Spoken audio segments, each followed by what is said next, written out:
Okay, so this is our dynamic warm-up. We're going to be doing some dynamic stretches and joint mobilisations to get the body ready for the exercises ahead. So the first one we're going to do is a standing hip flexor stretch. So I'm going to start with the left foot forward,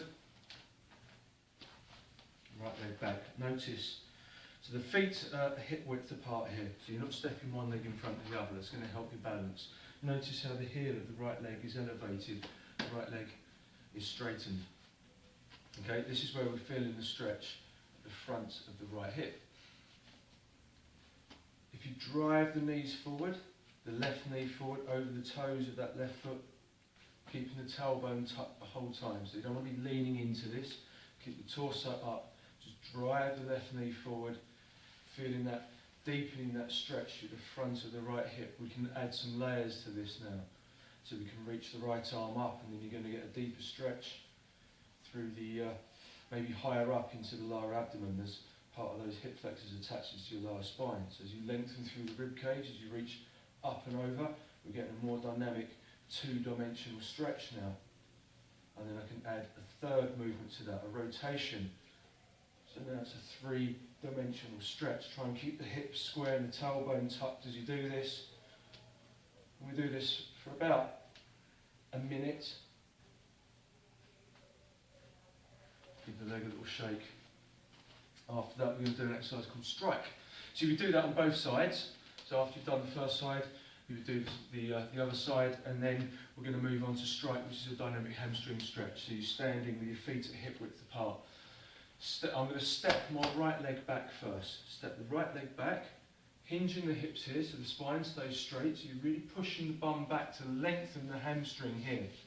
Okay, the toe comes up towards your shin. Step forward, and then the left leg steps back, and then hinge the hips to stretch the right hamstring. So you're stepping away from the leg that you're stretching. Sweep the fingers forward. Try not to flex the spine here, so keep that back nice and long and flat. Sweep the fingers forward. Really get those toes up. Get a nice deep stretch right through the back of those legs, through your hamstrings, maybe even down into your calf, and then we can make this a little bit more dynamic. We can add some rotation to bring the opposite hand across that front leg. So you're stretching different attachment points on those hamstrings. You don't move around and exercise in a single plane of movement, so we don't warm up and stretch in a single plane of movement. Once you've done that for about a minute, give the legs a little shake, and then we're going to do scapular push-ups, so some activation for the shoulders here. So the scapula, so shoulder blades, they're going to be sliding in towards your spine and then sliding away again. So it's a little bit like shrugging the shoulders, but instead of bringing the shoulders up, we're bringing the shoulders back.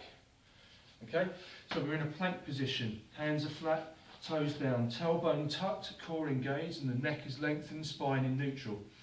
And then from here, keeping the arms nice and straight, just squeeze the shoulder blades together, and then raise the chest up. So you're pushing the chest down towards your elbows and then lifting it away from the elbows. The arms obviously remain straight. You're just working through your shoulders, feeling those shoulder blades pinching in towards the spine as you do this. So this is activating the muscles around the shoulder blades, around your mid-back, so it's your lower traps, your rhomboids, your lats, even the serratus anterior under here, which helps stabilise the shoulder blades. Okay, once you've done that, we'll stay in that position. We're going to do a functional crawl. So again, you start in that neutral plank position. Now this time, we step the right foot towards the right hand, pressing the hips towards your wrists, keeping the spine as close to a neutral position as you can here. There's going to be a little bit of extension through the spine, but not a great deal. Step back, and then swap legs. Stepping back into neutral plank each time. So I don't want to be seeing those hips coming up just yet. We're going to progress that movement on in a moment. Step the foot forward. If you can't get the foot to the hand, you should at least be able to get your knee towards your elbow, but the target is to get as much of an opening sensation through the hips as you can manage with this one.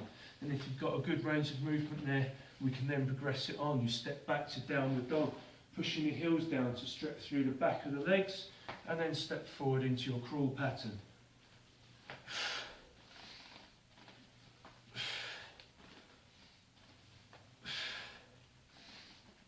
By the time you've done that, your heart rate will be getting up a little bit, the body's nicely warmed up. We'll get the shoulders warmed up now, so we're going to do some what I call space invaders, some rotational movements to get the synovial fluid through the shoulder joint working those rotator cuff muscles in here.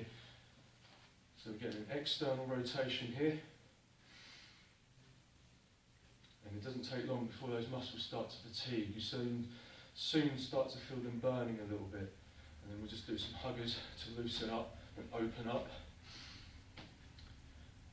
And that's our dynamic warm-up. If you wanted to add some extra movements in there, you could by all means add in some body weight squats and some push-ups, as they're going to be some of the exercises or movements that you may be doing in your main body of exercise.